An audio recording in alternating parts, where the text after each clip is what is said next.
ไหว้สาในปารมีธรรมพระเถระครูบาอาจารย์พระภิกษุสงฆ์สามเณรทุกตนทุกองค์ขอสวัสดีพี่น้องท่านทุกฟังพ่อน้อยพ่อหนานพ่ออุ้ยแม่อุ้ยที่รับฟังรายการจากสถานีวิทยุกระจายเสียงพระพุทธศาสนาแห่งชาติและสังคมขึ้นเพื่อการศึกษาพระพุทธศาสนาและวัฒนธรรม FM 104.50 เมกะเฮิรตซ์จากวัดไฟหินวัดไฟหินตั้งอยู่หลังมหาวิทยาลัยเชียงใหม่ตำบลสุเทพอำเภอเมืองจังหวัดเชียงใหม่ก็เป็นสถานีของพี่น้องคนฟังทุกท่านเป็นเจ้าของที่เราจะต้องได้ช่วยกันทนุบำรุงพี่น้องท่านทุกฟังก็ฝากไว้กับพี่น้องท่านทุกฟังยิ่งอากาศมันเปลี่ยนเนี่ยจะต้องมีการทนุบำรุงเท่าบัดทนุบำรุงมาช่วยกันอันเดียวโซ่เหลือก็ ไล่ในกำปะและก็ขอกราบขอบพระคุณท่านผู้อำนวยการทำ3-4 สถานี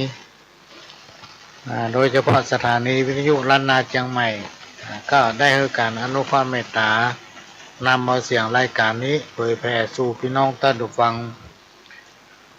มาตลอดเป็นระยะเวลาหลายปีผ่านมาละและก็ท่านผู้อำนวยการสถานีวิทยุพัฒนาคุณภาพชีวิต FM 92.25 วัดหลวงประแดงมหาวิหารสถานีวิทยุ FM 98.75 คลื่นธรรมะของชุมชนวัดห้วยตองซักตำบลคลองเปาอำเภอจำตองจังหวัดเชียงใหม่และก็สถานีวิทยุมนต์เสียงธรรม 106.25 วัดบูพารามอำเภอแม่แจ่มจังหวัดเชียงใหม่ก็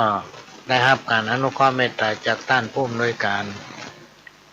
ทุกสถานีที่ได้ให้การอนุเคราะห์เมตตานำเอาเสียงรายการนี้เผยแผ่สู่พี่น้องท่านผู้ฟังเป็นระยะเวลาเมินมาแล้ว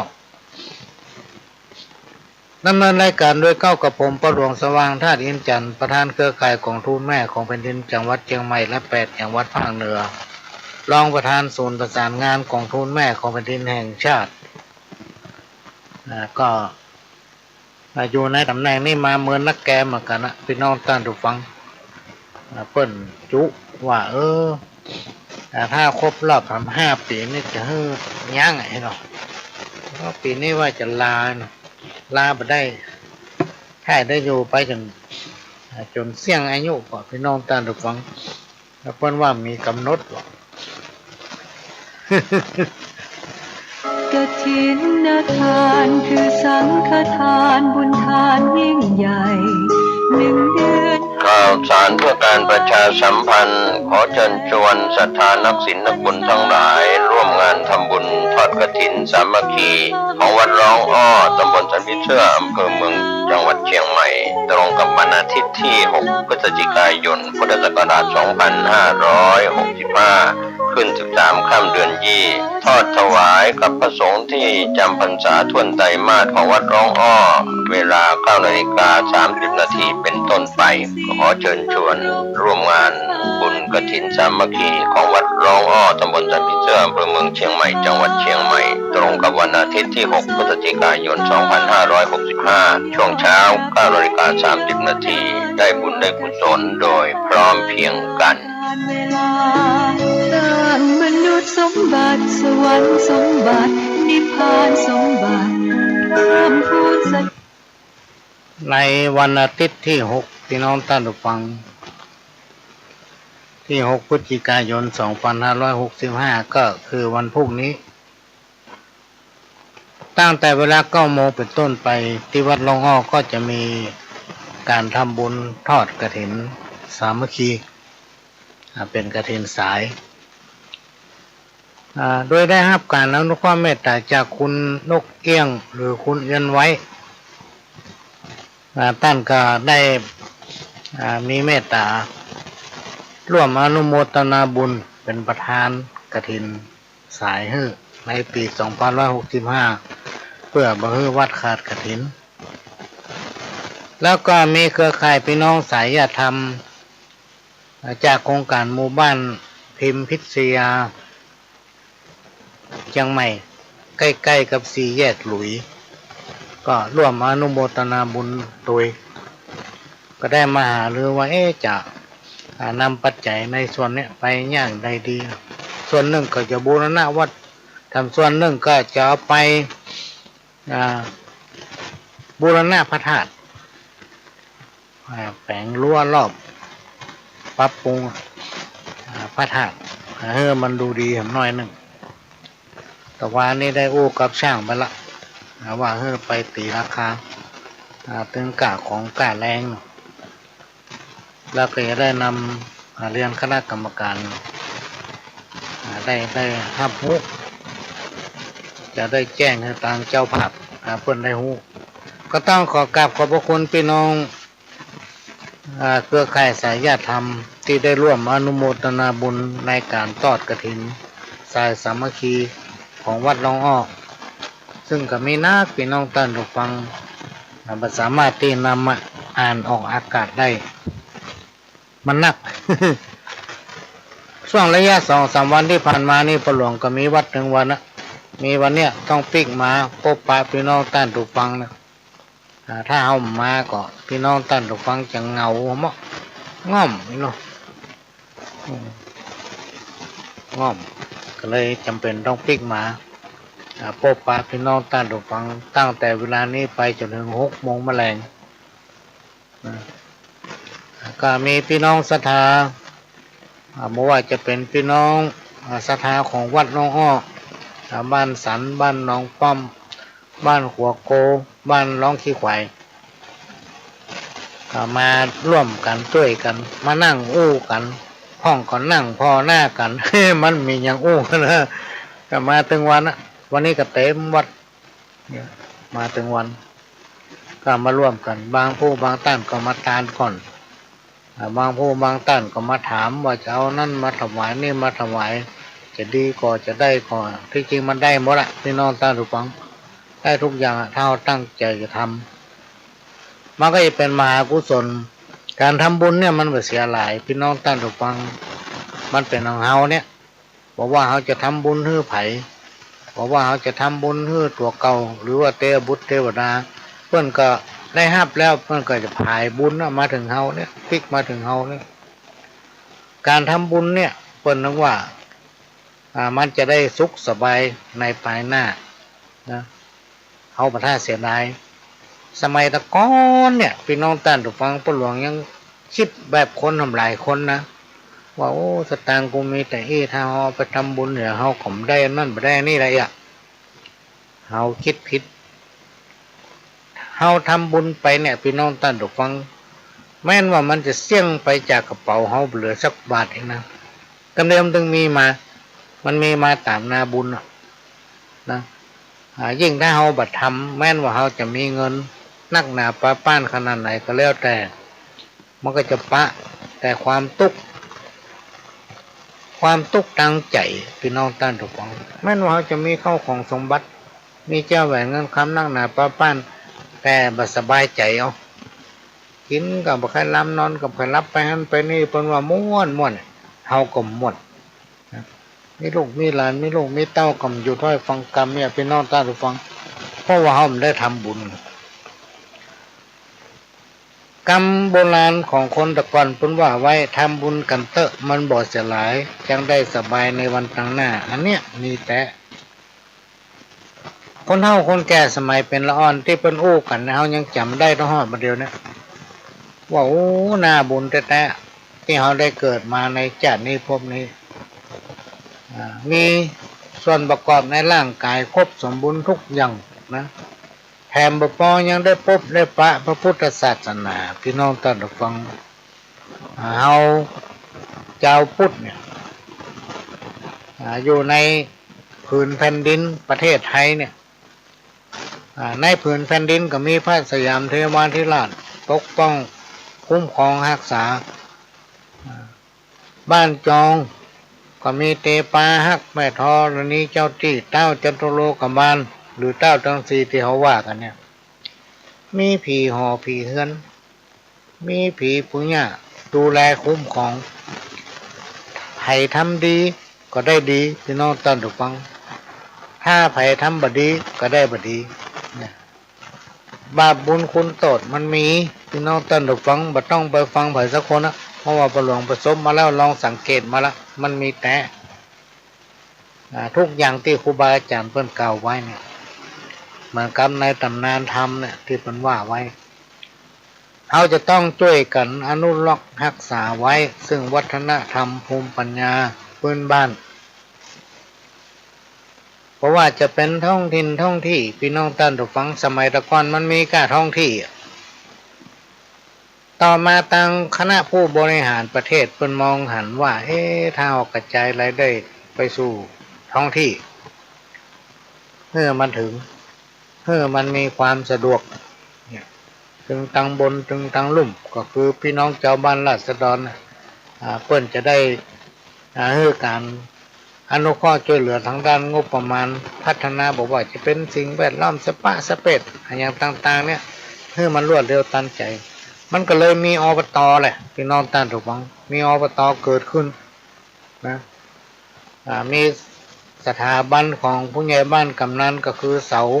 หลักของบ้านของเมืองถ้าเราจะเปรียบไปเนี่ยมันเหมือนงัวล้อพี่น้องท่านผู้ฟังมันงัวล้อหรือว่าเหมือนกับรถยนต์แต่มันต้องขับเคลื่อนด้วยน้ำมันขับเคลื่อนด้วยล้อนะมีคนขับเนี่ยเพราะฉะนั้นในยุคปัจจุบันเนี่ยเราไม่ต้องกลัวนอกจากเราจะมีสิ่งศักดิ์สิทธิ์มีพระพุทธศาสนาหรือว่าที่ห้องกันว่าควงแก้วทั้งสามหรือว่าวัดเนี่ยนะคือความรู้ทางด้านจิตใจนะคือความรู้เพื่อนำมาประดับสติปัญญาพี่น้องท่านผู้ฟังคำว่าธรรมะเนี่ยถ้าเราฟังแล้วเราจำและนำมาปฏิบัติมันจะเกิดประโยชน์กับตัวเรารวมไปถึงลูกเต้าเราหลานแต่ถ้าเราฟังอย่างไรก็ได้ไปฟังอย่างไรก็ได้บ่ฮู้เรื่องเนี่ยพี่น้องท่านผู้ฟังอันนั้นแสดงว่ากรรมเราหนักมันมีแต่หรอกบางคนนี่บุคคลทุกเจ้าขึ้นหน้าโมมถึงหัวเงียงไว้เลยเปิ้นสมเด็จเสด็จมาได้สะดุ้งมาอันฮับปอนเนอร์ยืนมายกมือไหว้ช่วงที่เปิ้นเทศน์ทำมือฟังหลับเนี่ยอันนั้นกรรมเขานักมันมาเกิ้งเหี้ยเพราะว่าอาจารย์เพิ่นกล่าวว่าถ้าเรานึกอยากจะทำอะไรอย่างที่มันเป็นสิ่งดีๆมันมักจะมีเจ้ากรรมนายเวรมาคัดมาขวางนะพี่น้องท่านผู้ฟังมาคัดมาขวางมาตักว่าอันนั้นบัดนี้ทำอันนี้บัดนี้ทำอันนี้ไปแย่มันนั่นอย่างอันนั้นจะไม่แย่มันอย่างที่จริงถ้าเราทำไปแล้วมันอาจสำเร็จตามความประสงค์เราแล้วมันมาคัดมาขวางเราทำมาได้อันนั้นน่ะปัญหาว่าเจ้ากรรมเจ้าเวรแหละพี่น้องท่านผู้ฟังมันมาขวางไว้แทนที่เราจะได้ลุดพ้นไปหันหน่อยกลับเป็นไม่ได้ลุดสักคำอันนี้ก็นำมาฝากมาฟังเด้อพี่น้องท่านผู้ฟังช่วงนี้เป็นเทศกาลทอดกฐินเขาจะห้องว่ามันเป็นหน้ากฐินก็ว่าได้พี่น้องท่านผู้ฟังสมัยตะก่อนนี่มันจะมีเหวันเนาะเพื่อนจะมีทอดกฐินนะทอดกฐินเนี่ยมันมีเวลาจำกัดแล้วก็ทอดได้เตื้อเดียวนะวัดไหนไปแจ้งเหมือนพระป่านี่หามาทอดเดือน2 เตื้อ 3 เตื้อ ปีใน4-5เตื้อก็ได้หมดอะแต่กฐินนี่มีเตื้อเดียวแต่ละวัดนะอันเนี้ยพี่น้องท่านผู้ฟังมันเลยทำให้เกิดปัจจุบันเนี่ยมันเป็นยุคพัฒนาไปตามโลกไปตามกาลสมัยเฮาไปหันวัดเปิ้นมีกฐินเนี่ยวัดเฮามีมันก็ม่วนใจเนาะก็เลยทำให้เกิดมีกฐินเกือบทุกวัดเลยพี่น้องท่านผู้ฟังแต่เจ้านี่มาไงได้พดไปเวียงกำไปในเมืองไปร้านสังฆพันธ์โอ้โหพี่น้องท่านผู้ฟังทั้งหลายคนบันปั่นกันไปซื้อของ ไปป้าคนรู้จักแต่ว่านี่มีพ่อหลวงสิทธิพลบ้านสังกะแปงมามาเซ็นเอกสารที่วัดน้องอ้อพร้อมกับ4ภรรยาเพิ่นเป็นสมาชิกเทศบาลของสังกะแปงเพิ่นฟังว่าโอ้สังกะแปงก็มีเกือบจะทุกวัดทอดกฐินนี่นะพี่น้องท่านผู้ฟังมันก็เลยเป็นไปตามกาลสมัยเฮาไปหันเพิ่นมีเฮาก็แข่งวัดเฮามีพ่องเนี่ย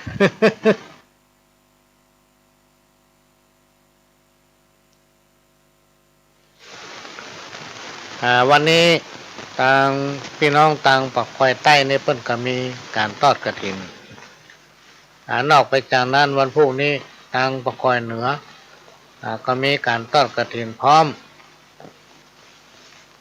กับวัดหลวงอ้อตรงกันพอดีเลยอะตรงกันกับวัดหลวงอ้อ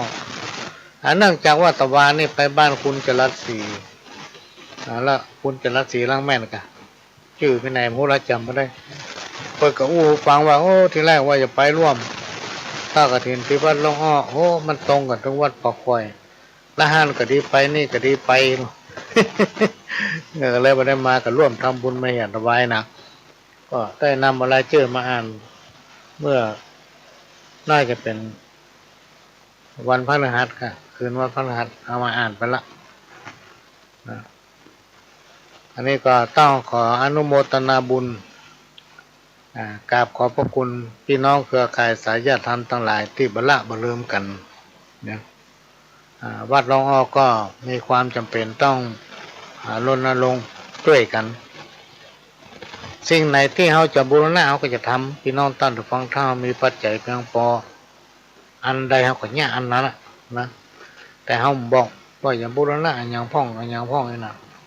แต่ตะวันนี้ได้ไปกับช่างคนไว้ละห้องศาลาเป็นมาพอว่าหลวงพ่อรั้วที่รอบพระธาตุเนี่ยรู้สึกว่ามันเมินมาแล้วอยากจะเปลี่ยนแปลงมันสักหน่อยก็จะให้เปิ้นมาปูแผ่นกระเบื้องรอบรั้วหันก็ให้เปิ้นไปประเมินราคามาแล้วทำประการหนึ่งกับอย่างคือวัดไม้กฐินพี่น้องท่านผู้ฟังคำว่าไม้นี่ไผ่ถึงมันจะชอบนะ ไผ่มันจะชอบช่วงนี้ก็จะให้พี่น้องท่านผู้ฟังข้าวเหตุสักน้อยก่อนเนาะฟังข้าวเหตุสักน้อยก่อนก็เดี๋ยวก็มาป้ากันทำรอบหนึ่งฟังข้าวเศรษฐกิจพอเพียงกันแล้วกันโยหัตถาฝ่ามือ10 นิ้วขึ้นต่างวางกิ้วกายเก้าเกษา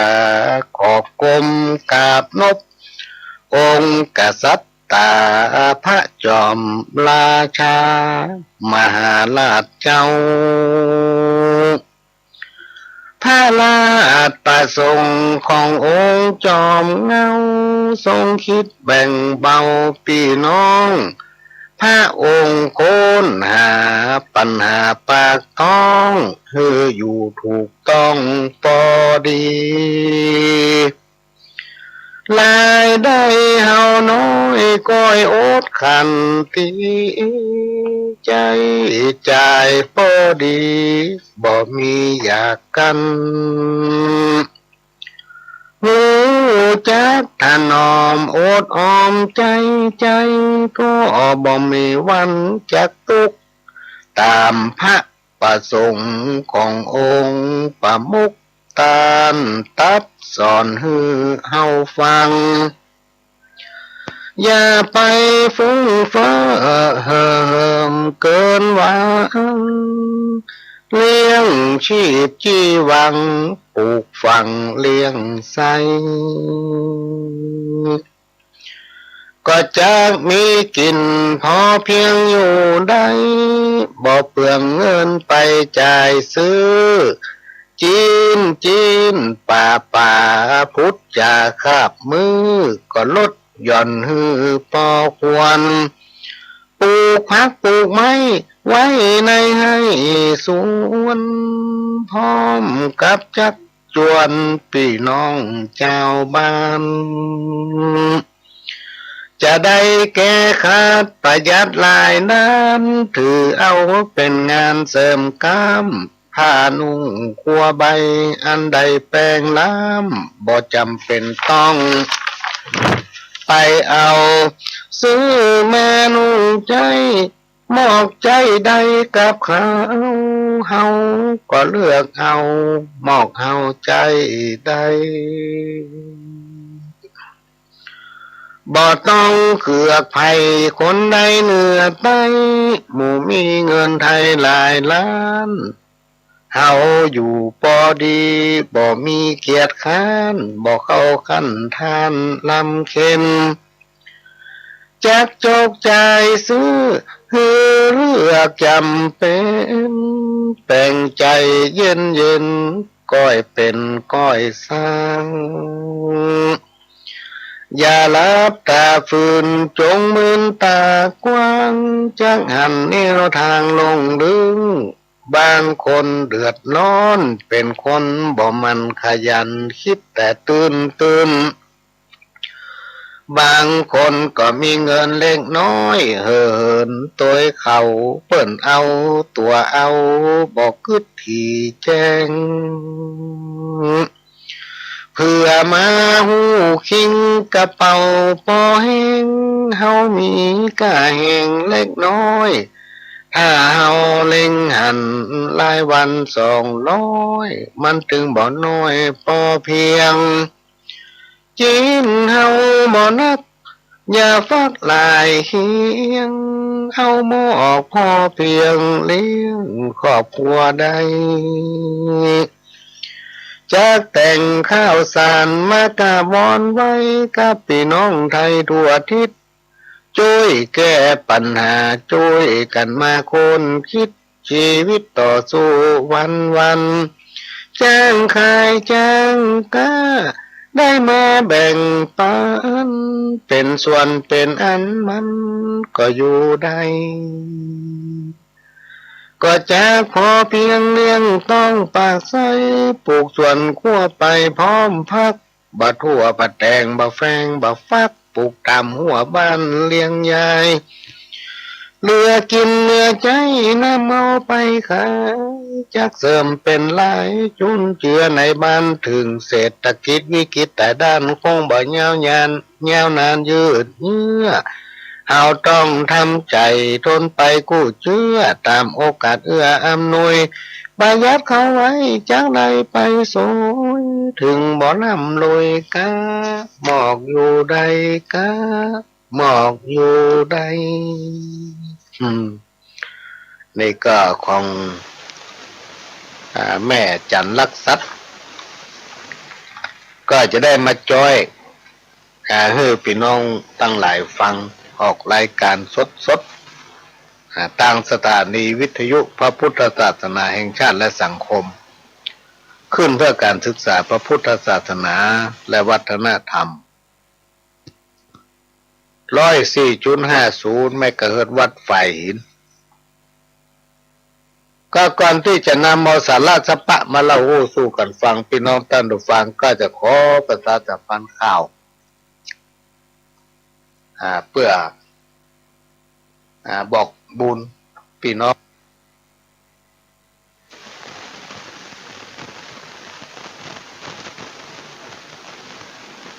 ก็ผ่านไปพี่น้องท่านผู้ฟังฟังจ้อยของแม่จันลักษัตริย์ผ่านไปกฐินทานคือสังฆทานบุญทานยิ่งใหญ่1 เดือนข่าวสารเพื่อการประชาสัมพันธ์ขอเชิญชวนศรัทธานักศีลนักบุญทั้งหลายร่วมงานทำบุญทอดกฐินสามัคคีของวัดร้องอ้อตำบลสันติเชื่ออำเภอเมือง จังหวัดเชียงใหม่ตรงกับวันอาทิตย์ที่ 6 พฤศจิกายน พุทธศักราช 2565 ขึ้น 13 ค่ำเดือนยี่ทอดถวายกับพระสงฆ์ที่จำพรรษาท่วนไตรมาสของวัดร้องอ้อเวลา 9:30 นาทีเป็นต้นไปขอเชิญชวนร่วมงานบุญกฐินสามัคคีของวัดร้องอ้อตำบลสันติเสื้ออำเภอเมืองเชียงใหม่จังหวัดเชียงใหม่ตรงกับวันอาทิตย์ที่ 6 พฤศจิกายน 2565 ช่วงเช้า 9:30 นาทีได้บุญได้กุศลโดยพร้อมเพรียงกันเวลาสร้างมนุษย์สมบัติสวรรค์สมบัตินิพพานสมบัติเพิ่มพูนสัจ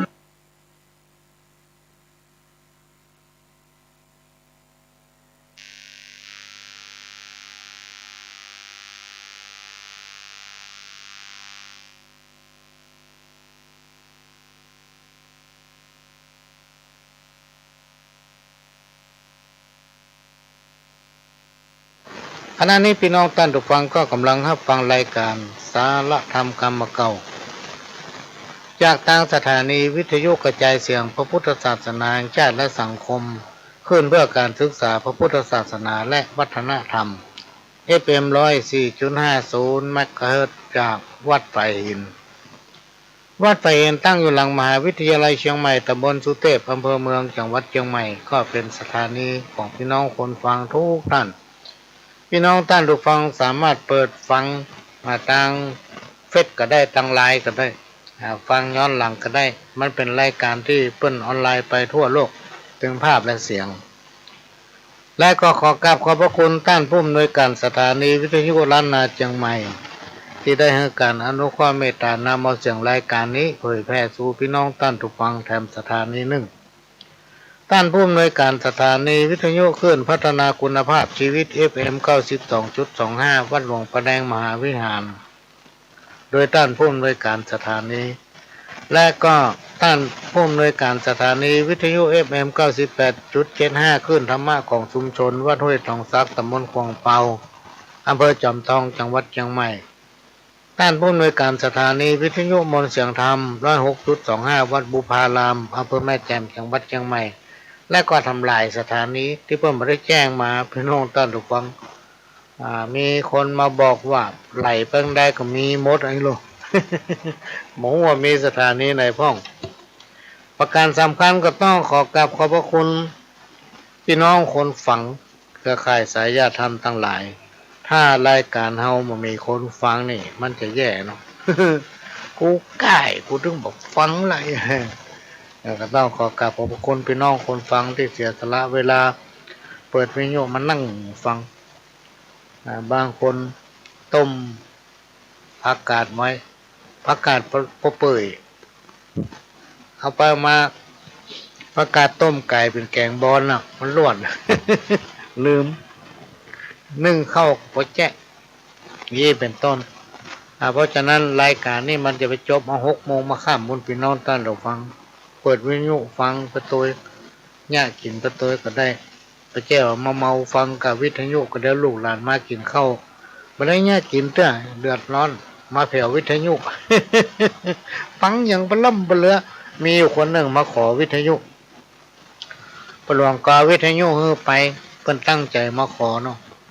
โอ้เปิดฟังบ่ได้แฟนเพิ่นเดือดพอบ้านเพิ่นเดือดเนี่ยการไม้อิดหิว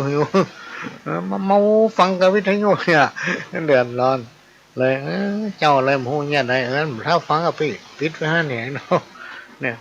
หลายผู้หลายท่านพี่น้องท่านเราฟังมันนาจิตต่างเนาะบางผู้บางท่านก็ว่าโอ้บ่ได้ฟังแล้วมันอยู่ไหนถึงม่วนกินข้าวก็บ่หลับนอนก็บ่หลับเฮาอายุหมอกเอมถึงแต่เอี้ยไอ้หรอกก็จะมาเล่าข่าวอันนี้ให้ฟังมีคนขอให้ส่งเอกสารให้และช่วงนี้ประหลวงซ้ำมีเวลาพี่น้องท่านผู้ฟังเวลามีมันบอกว่าง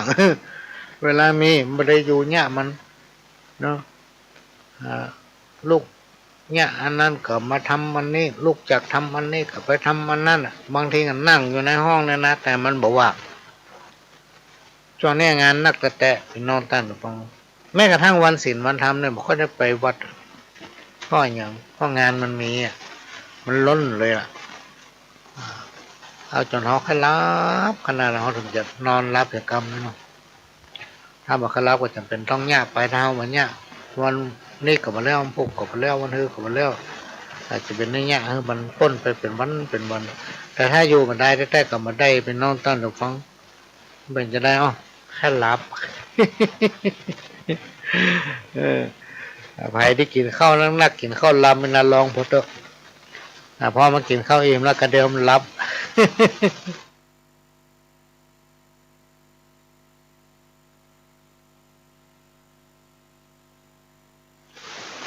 อากาศเปลี่ยนแล้วเนอะพี่น้องท่านทุกฟัง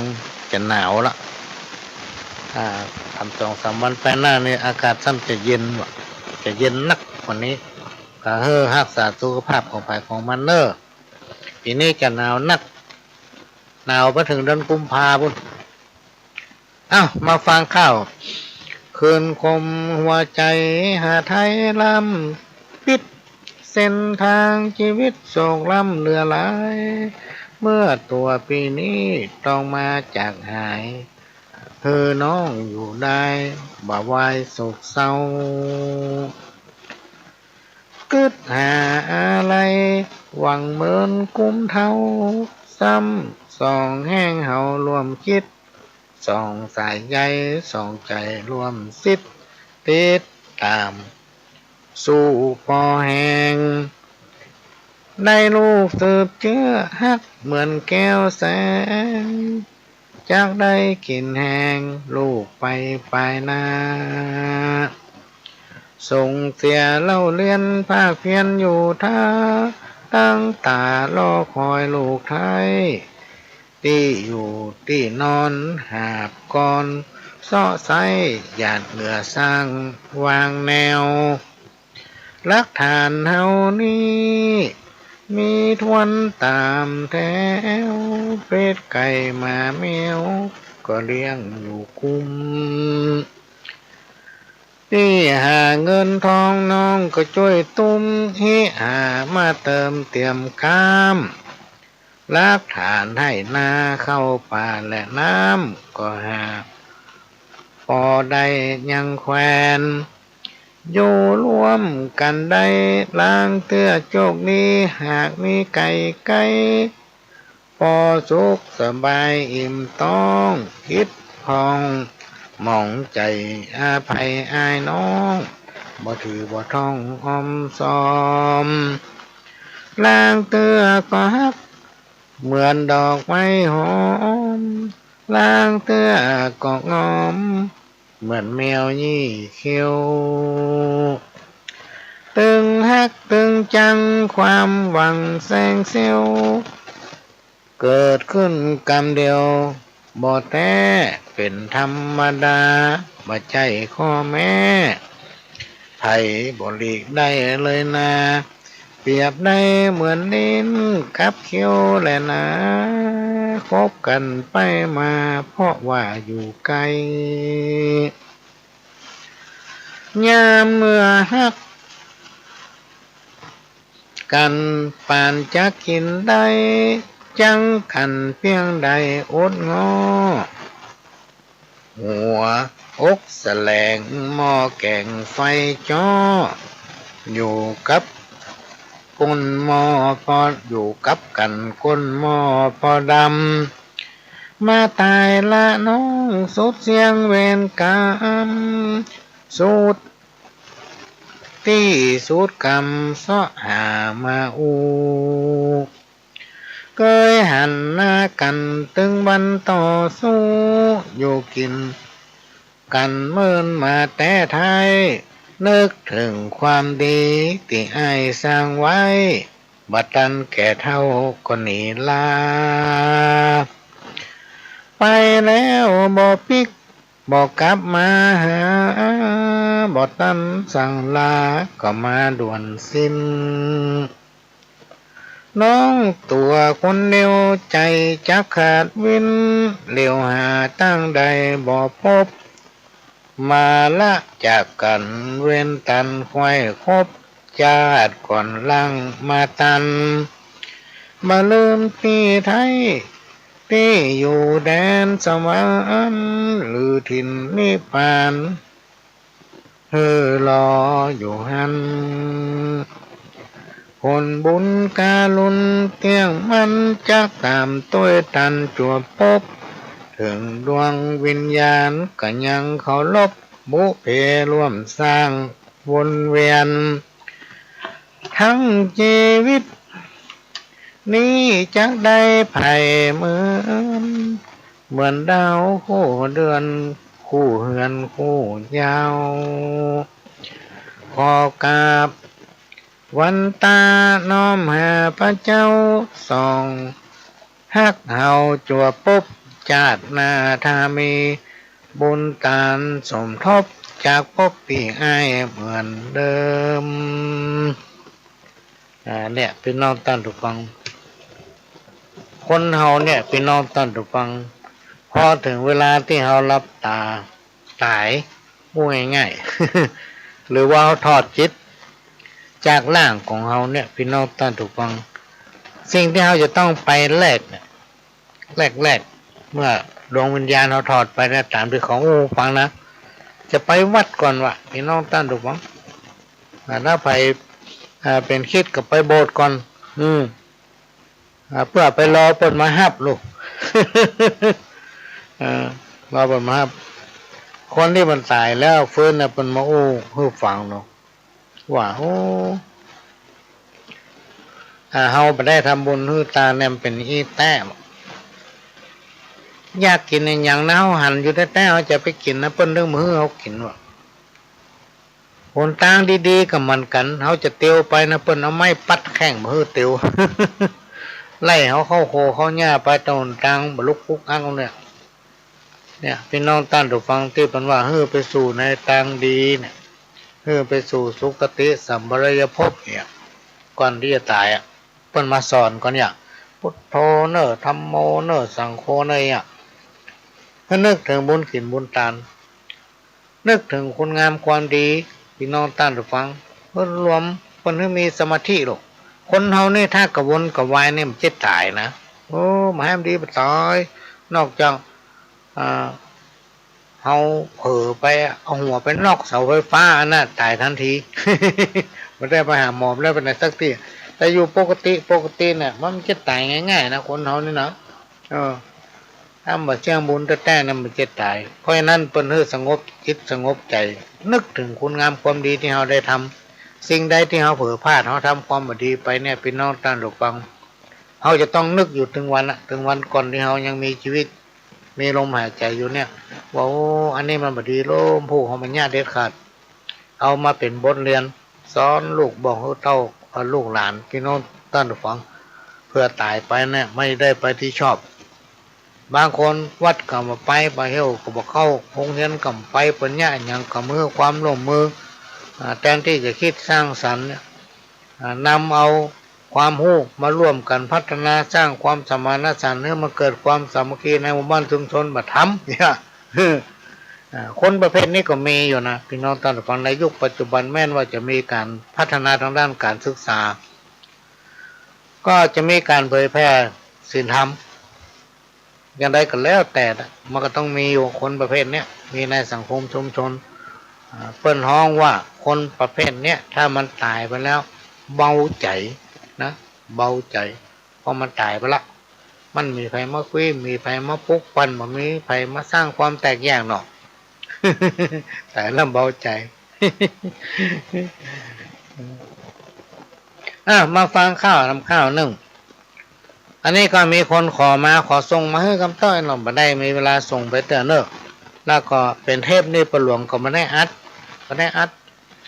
ถ้าตามความเป็นจริงพี่น้องท่านผู้ฟังประหลวงนี่มันจะจ้างอย่างซักอย่างเนาะจ้างก็เขียนทำมากะมีอยู่วันหนึ่งไปกรุงเทพเพิ่นเชิญประธานรองประธานศูนย์ประสานงานแห่งชาติขึ้นมาร้องเพลงว่ะเอาผู้จะเอาเพลงอย่างมาห้องมะยังพันเตวิสุงลักขณะทายะยาไก่เนาะโธ่เอาติ๊กเกิดซอยหัวหมดมันเจ๊งงานอันนี้เนาะเจอเอาขึ้นห้องเพลงตั้งเอาเกิดมาเกิดห้องเพลงสักเตือ ขอลาก่อนเตอะพี่น้องตั้งหลายพี่จะขอลาไปสู่ยังโลกหน้าเพราะกรรมเคยแฝงเตือมแย่งตัวข้าได้พัดเอาพี่น้องขอลาตั้งตัวแม่ใหม่ยอดว้องที่เคยร่วมห้องนอนแยงขอลาคุกพริกหม้อข้าวหุงแกงน้ำพริกตาแดงที่แห้งคำถ้วยขอลาตั้งตัวแม่ใบหน้าสวยลาไปคนเดียวบ่ปิกลาหมอนขี้ไข่แก่นที่ดำมิก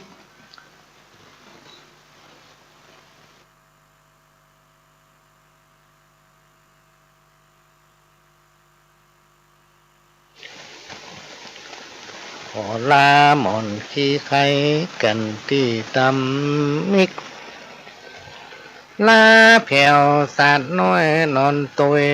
ลาตังมีดงกจักตอกสารกุยลาตังน้ำบวยแก่นที่ปากกว้างขอลาห่อเฮือนที่ได้เกิดสร้างขอลาเย้าบางห่างแค้วจำเป็นลาไก่ลากาดแก้วขอลาเหมือนแก้วลืมคอนลาไปคราวนี้สาลีมุงหมอนลาผ้าปูที่นอนสุดและผ้ากังบาใจตัวข้าอายุนวลสั้นเพราะกรรมมาทันควายครบลาตังปหลวงบ้านกำนันต้านตีเขาลบขอลาจากไปนอลาไปพำพร้อมลาทกสลาอพตที่เคยเลือกตั้งลาเปื้อนลาฝุ่งลามุงและพากังวัดวาอารามตุพระกาญะกัมมังพาดพังสัพพะบ่ตั้งใจได้ทำไปวจีกรรมนั้นแม่นปากปาใส่ลวงล้ำอันใดอาภัยตัวข้ามโนกรรมังยังจิตมืดฟ้าบ่เจตนาก่อนแล้วอโหสิกรรมนบยำกาดแก้วขอลาจากแก้วสามองค์คือพระพุทธพระธรรมพระสงฆ์ม่อนขอกราบลงลาก่อนเนิดเจ้า เนี่ยพี่น้องท่านฟังเฮาเจ้าพุทธย่างได้มันตึงตายสักเตื่อนะเฮามีพระพุทธพระธรรมพระสงฆ์มีเถระครูบาอาจารย์ห้อยฮื้อความรู้เพื่อเอามาประดับสติปัญญาการว่าศีลเนี่ยพี่น้องท่านฟังศีลธรรมเนี่ยมันอยู่ในจิตสำนึกของเฮาตั้งแต่เฮาเกิดมาแล้วเกิดมาก่อนได้หูเกิดมาก็ได้ยินได้ฟังละพี่น้องท่านทุกฟังถ้ามาถึงยุคปัจจุบันเนี่ยศีลธรรมเนี่ยมันมีอยู่อย่างเก่านั่นแหละแต่คนเฮาเนี่ยจิตใจห่างจากศีลจากธรรมถ้าเฮาเป็นผู้รักผู้ใหญ่เป็นปู่ป้าลุงเฮาอาบัดจักจุงเขาเนี่ยจ้างสักพันเขาต้องมาหันไปมองประตูวัด ก็ถึงไปพี่น้องท่านทุกฟัง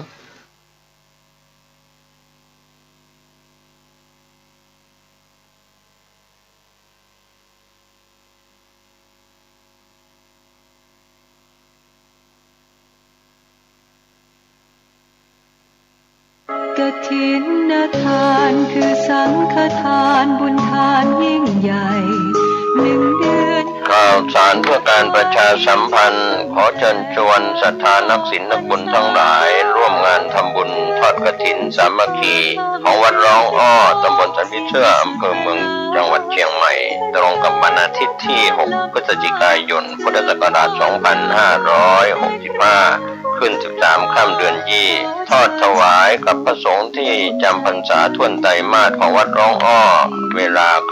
9:30 นาทีเป็นต้นไปขอเชิญชวนร่วมงานบุญกฐินสามัคคีของวัดร้องอ้อตำบลสันพิเชื่ออำเภอเมืองเชียงใหม่จังหวัดเชียงใหม่ตรงกับวันอาทิตย์ที่ 6 พฤศจิกายน 2565 ช่วงเช้า 9:30 นาทีได้บุญได้กุศลโดยพร้อมเพรียงกันเวลาสร้างมนุษย์สมบัติสวรรค์สมบัตินิพพานสมบัติเพิ่มพูนสักก็ตั้งแต่เวลา9 โมงเป็นต้นไปพี่น้องท่านผู้ฟังของวันพรุ่งนี้ของวันที่ 6 วันอาทิตย์ที่ 6 พฤศจิกายน 2565 ตั้งแต่เวลา9 โมงเป็นต้นไปก็จะมีการถ่ายทอดโดยได้รับการอนุเคราะห์เมตตาจากท่านผู้อำนวยการสถานีท่านจะได้มาอำนวยความสะดวกในการถ่ายทอดเสียงและภาพเผยแพร่ไปทั่วโลกตั้งแต่เวลา9 โมงเป็นต้นไปพระหลวงก็จะแปลงต้นขาเนาะไว้ที่ตั้งหน้าพระหลวงจะอยู่พระลำตั้งหน้าวิหารด้านทางใต้วันนี้เขาให้แปลงขึ้นแล้วก็จะตั้งต้นกฐินอยู่ที่หั่นแต่งต้นห่างกฐินหรือต้นพระป่าต้นหนึ่งเพื่อจะได้มอบถวายให้ท่านผู้อำนวยการท่านจะได้นำไปทนุบำรุงสถานีนะถ้าพี่น้องท่านผู้ฟังท่านใดไปซ้อหาพระหลวงเฮือปะก็อยู่แถวนั้นแหละถ้าบรรลุไปไหนนะบางทีก็จะลุกขึ้นไปทางบนพระวิหารป้องจะได้ไปเฮือการต้อนรับบรรดาเจ้าภาพแขกที่มาในนามของพระหลวงทำตะกุดไว้พี่น้องท่านผู้ฟังถ้าไผ่บัตรถามมาได้เนอะเพราะเขาไปได้แจกทั่วไปถ้าแจกทั่วไปในกว่ามันทั่วถึงอินดูพี่น้องศรัทธาวะตัวเจ้ามันได้ป่ะถ้าเอาแจกไปทั่วนะคนนั้นก็ได้คนนี้ก็ได้แล้วเขาเดือดร้อนนี่ลูกเพราะฉะนั้นเราเคยฮื้อเฉพาะที่เป็นมาขอนะเนอะอย่าฮื้อนะก็เชิญเนอะพี่น้องท่านผู้ฟังได้ร่วมอนุโมทนาบุญในงานกฐินของวัดหลวงพ่อโดยพร้อมเพรียงกันวันพรุ่งนี้ตั้งแต่เวลา9 โมงเป็นต้นไปแต่ว่าในช่วง9 โมงก็จะมาตั้งขบวนแห่เอาของประธานคือเจ้าภาพเก่ามันนะบ้านคุณเอียนคุณนกเอียงที่บ้านใกล้ๆบ้านพลหลวงนะมาแห่เอาไปหลังจากนั้นดูเหมือนว่าจะได้ไปแห่เอาที่บ้านของคุณพี่เครือวันโดยญาติของคุณแม่วันดีบุญชละนะพ่อนายกรักบุญชละเนี่ยตระกูลมุนเงาจันตาโสภาเนาะเปิ้นจะไปตั้งต้นกฐินที่บ้านเก่าของเปิ้นก็จะไปแห่ที่หั่นมาวัดจะแห่ที่หั่นก่อนหรือมาที่บ้านคุณเอียนก่อนนี่มันแน่ใจก็ต้องไปประสานกรรมหนึ่งก็ขอเชิญร่วมอนุโมทนาบุญพร้อมกันท่านที่ไปได้มาก็อยู่ที่บ้านฟังวิทยุได้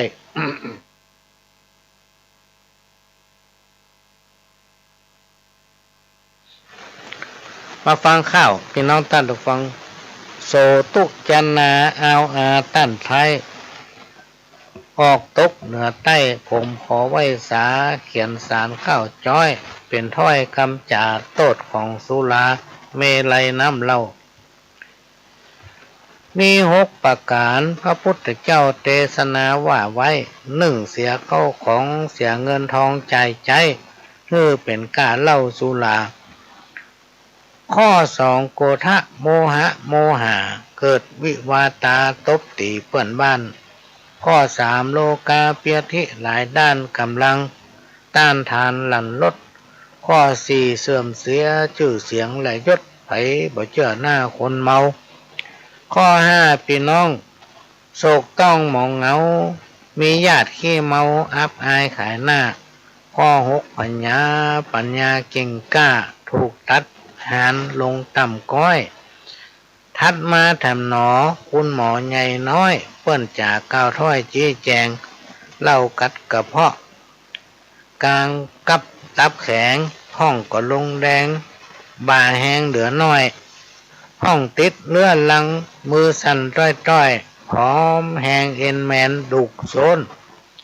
ห้องซื้อเหล้ามาเอามาเป็นน้องเลียปากอยู่ข้างหิมกองห้องก็เมาแล้วยุบไปในบ่ท้องเพื่อนฝูงเจ้าจองเล่ากันไขว้บ้านห้องเมาแล้วจ่าวาตาหยาบก้านด่าส่งองค์เนนตุพะห้องเมาเล่ามาโกดกิ้วโกดทะตบตีลูกตาเมียแปลงตบตีลูกเต้าเมียแปลงห้องเมาขับรถคุณหมอแถลงได้แซมตุงแดงพี่น้องนั่งให้ห้องเมาแล้วหลงจำบ้านตัวเก่าบัดได้ขึ้นเฮือนผิดไปก่อนนักห้องเมาแล้วเหงาซบเซานั่งพักห้องเมาแล้วเพ้ออู้จาเหลวไหลห้องตกคันใดห้องตกหลงเข้าห้องเมาแล้วอวดลวกว่าสุราเหล้าเป็นวิตามินยอดม้อนห้องเมาเสียการวงวานเดือดร้อนย้อนกินแต่เหล้าไม่ไหลห้องเมาแล้วฟุ้งบุบหม้อบุบไหประตูเฮือนไฟบุบเผียวขาตู้ฟังหมอเปิ้นจ่าวาตาเล่าอู้โตดของสุราพี่น้องด้วยความเมตตาจึงมาขอร้องเป็นสารข้าวซ้อยกำเมืองเจื้อตุเจื้อพระโฮมตุ้มผ้าเหลืองก้านกุ้งลุ่งเรืองเพื่อเลิกกินเหล้าเอาอาตั้งหลายยิงใจหนุ่มเท่าขอจบไข่จ่าวาตาโตดของสุราเต้านี้ ที่จริงสุราเหล้าเนี่ยไปนอนตามดูฟังมันมีประวัติตำนานของมันก็เดี๋ยวถ้าโอกาสดีๆก็จะนำมาเล่าให้ฟังยามเมื่อนั่งลุกแม่ก้อยก็พันหายใจออกดังอิดหิวอ่อนแม่ลำบากใจเพียงนกถูกบ่วงที่นายผ่านผูกมัดห่าวลมขึ้นกำยัดยามเมื่อแม่เจ้าปามานเติงเดือนมาแล้วแม่ต้องตกผ่านไว้หาของตานบนคุณแม่เจ้าลำบากหัวใจยามเมื่อเกิดลูกเต้าซ้ำได้อิงเติกเมื่อก็เกิดลูกเต้ายามมี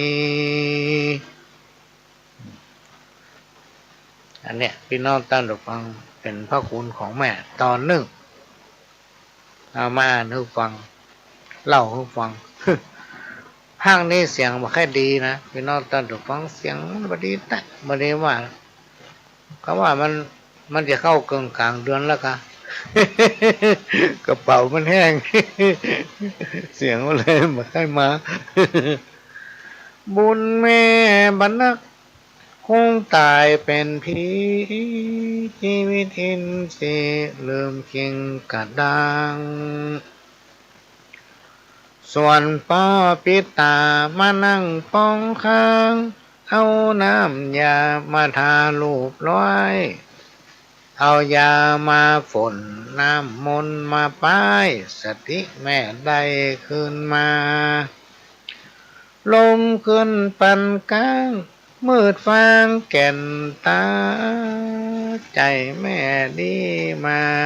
เล้งหันลูกเต้า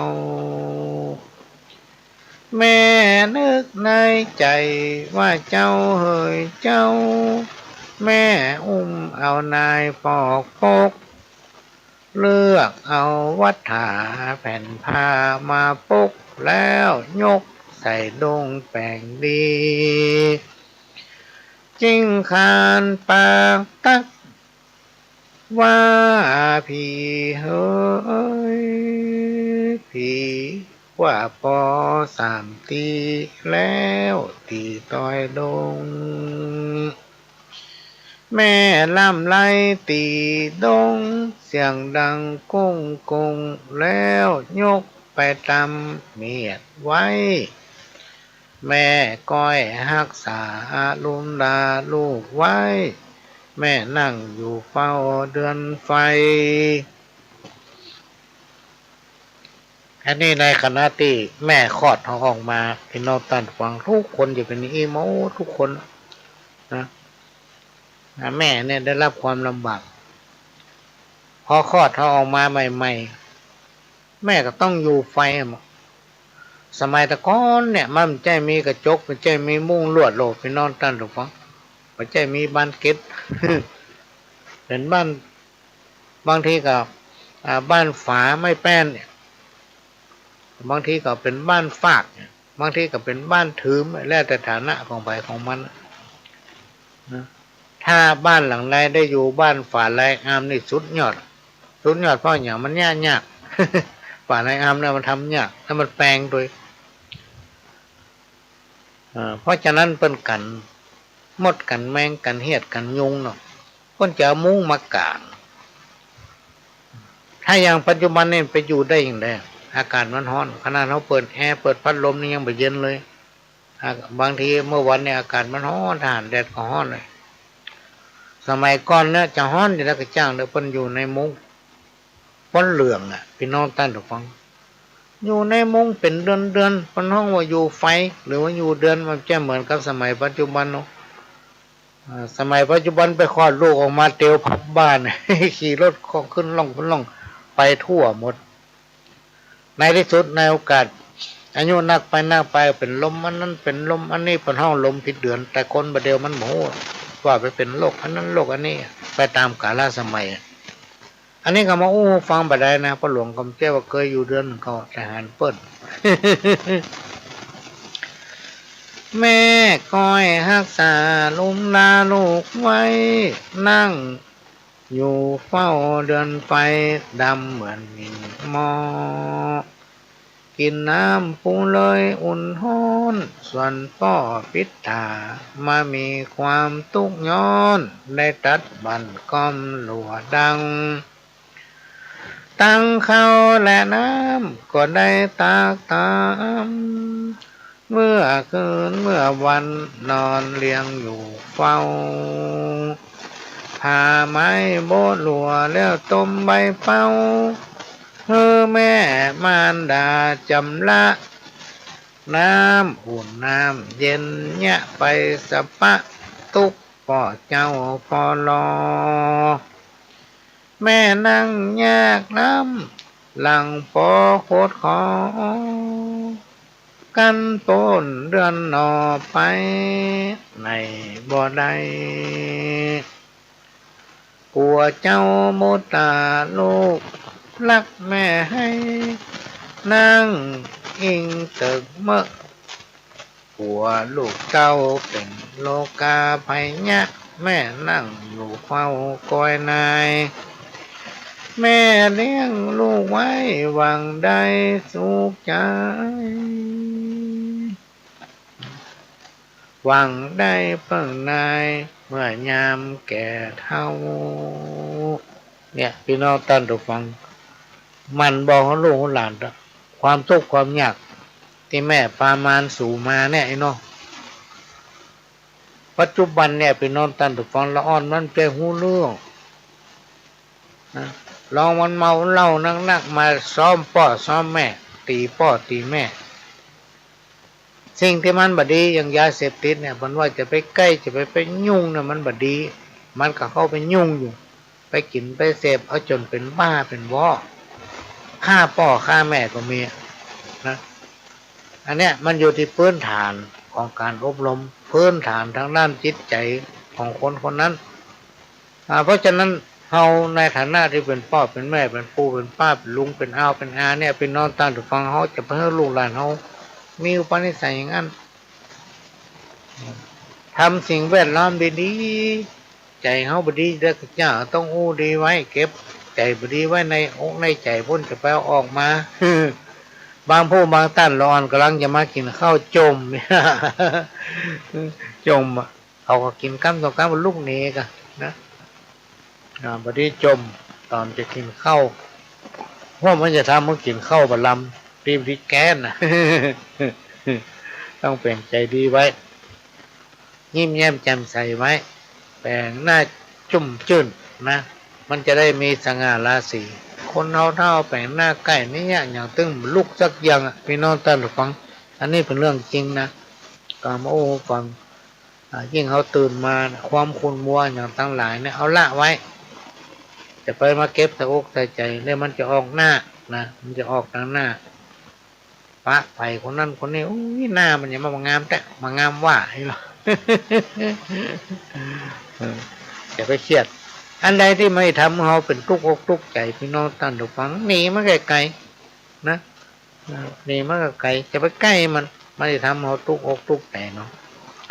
เนี่ยพ่อแม่เป็นผู้ที่มีพระคุณพ่อแม่คือพระองค์แรกของลูกพ่อแม่เป็นถึงพระ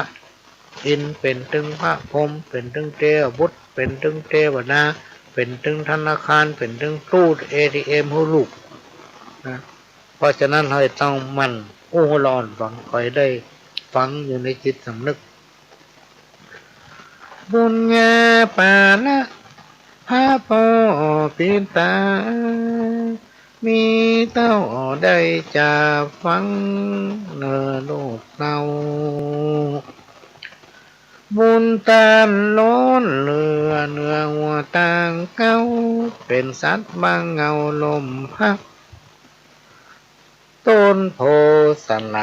กิ่งใบมีนักนกหนูย่อมเข้าไปนอนคุณพ่อ21คุณแม่12ปีตามาดอนเป็นพระผู้สร้างถ้าเลคุณเขายกเอามาอ้างสุดจะประมาณอ่านคิดพอยอมมอบกายถวายชีวิตอยู่กับแม่เจ้ามารดามีภรรยาลักบุตรีบุตาต่อไปนี้นาพ่อจักขอสู้ภาระตั้งหลายพ่อจะกอบกู้จำเป็นแลดูสภาพการอยู่การกินนี่สินฐานะตั้งแต่สร้างบ้านจานก่อนลาบเถิกลูกเจ้าที่เข้าหอมของเหือป้อไหลนองบ่มีหวังเอื้อนแม่จะไปไหนบ่ว่าไกลไกลเป็นห่วงเป็นใยสะปะกลัวเจ็บในใจบ่ไหวสันจะกลัวเกิดลูกน้อยกลางตางอันนี้เป็นเรื่องของพ่อนี่ต้องสู้ทุกอย่างพี่น้องท่านทุกฟังเพื่อลูกของตัวเก่าลูกคือหัวใจของพ่อของแม่นะเป็นสายเลือดเป็นเลือดของพ่อของแม่ลูกคือแก้วตาดวงใจได้ยินลูกให้ถึงได้ใจหายหมดลงถ้ามาหันหน้าลูกกินข้าวบันลำนะพี่น้องท่านผู้ฟังถ้าใครมีลูกนี่หมูคนที่มีลูกเนี่ยถ้าออกจากบ้านจากจองไปอยู่ที่อื่นก็ถึงลูกกินข้าวบันลงลูกคุยจะอยู่ยังได้กินยังได้เนาะ นอกจากจะเป็นพ่อเป็นแม่เป็นเทพบุตรเทวดาเป็นอินเป็นพรหมแล้วเป็นตู้ ATM พี่น้องท่านผู้ฟังลูกเขาได้อย่างซ่อเฮ้ยจนได้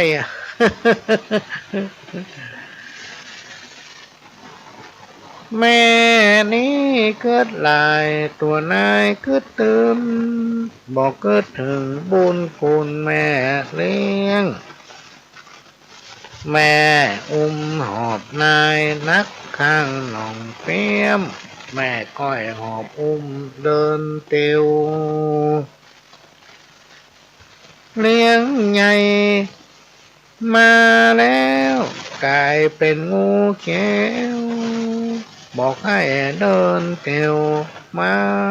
หาแม่เจ้าแม่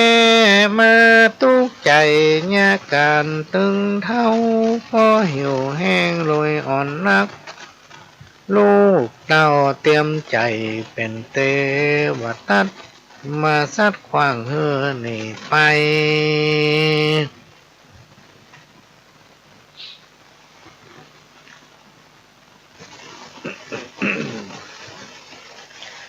แม่เลี้ยงลูกไว้หวังได้สุขใจแม่ได้กินได้ไว้ปั่นลูกเต้ามาเที่ยวนี้เฮ้ยบ่มีไผเฝ้ามาสวดตุมลาแม่ไว้น้อยอกมองใจกับเจ้าลูกไทยแม่นั่งสีตาให้ถึงวันขึ้นหอดแม่เลี้ยงลูกเต้าจอมความแม่หวังสุขบานปล่อยทุกโศกเศร้าแม่หวังกินแห้งซ้ำกายเป็นเจ้าบ่หูนักเบาถอยจ้าหวังถึงสวรรค์อินพรหมจันทร์ฟ้าซ้ำหม่อมยาเปื้อดินแม่เลี้ยงชีวิตอินทรีย์หากินเรื่องลูกใจยิ่งเด็กขาหนุ่มน้อยบ่ใจแข็งจ่าเนินนายน้องน้อยตามก็มีบอกตักจำใส่ใจเนื้อเจ้าลูกรักเหมือนกันผู้พูดยิ่งใจอันนี้พระคุณแม่ของแม่วิสีแก้วสีดินม้นเนี่ยมาได้หาแม่วิสีแก้วสีดิน เนื่องจากว่าโอกาสเวลาเนี่ยพี่น้องท่านผู้ฟังมันจำกัดแต่เลยวันเนี่ยแล้วเวลามันก็เวนะมอบแมบกันเดียวก็ค่ำมอบแมบกันเดียวก็แจ้ง เขาเนี่ยอย่างเธอมาตันอย่างเงี้ยพี่น้องท่านผู้ฟังเนี่ยนั้นเนี่ยนี่ก็เดียวค่ำละเวลามันมาอยู่ท่าเพราะฉะนั้นสิ่งใดพี่น้องท่านผู้ฟังที่มันเป็นภัยต่อเฮาที่มันเป็นภัยต่อสุขภาพที่มันมีอันตรายต่อลูกเต้าเหล่าหลานพี่น้องท่านผู้ฟังจะเป็นลืมเนอะบอกลูกบอกหลานอาจจะเพื่อเขาใกล้โดยเฉพาะสิ่งเสพติดยาเสพติดตอนนี้เป็นปราบยาเสพติดถ้าภัยติดตามข่าวเนี่ยมีตึงวันอ่ะพี่น้องท่านผู้ฟังมีตึงวันอ่ะคนไปปราบปรามยาเสพติดหันยับได้นี่อันใดมีอันใดนี่เพิ่นยึดหมดอ่ะพี่น้องท่านผู้ฟังเพิ่นยึดหมดนะจะไปคิดว่ามันได้สตางค์ง่ายคนขายเนี่ยโอกาสอย่างเดียวคือติดข้อนะถ้าเพิ่นยับได้มีอันอย่างเพิ่นยึดเพิ่นตกก็เสี่ยง คนกินก็อย่างเดียวกันในอนาคตเป็นบ้าอย่างเดียวเป็นบ้าอย่างเดียวเสียอนาคตของตัวเก่า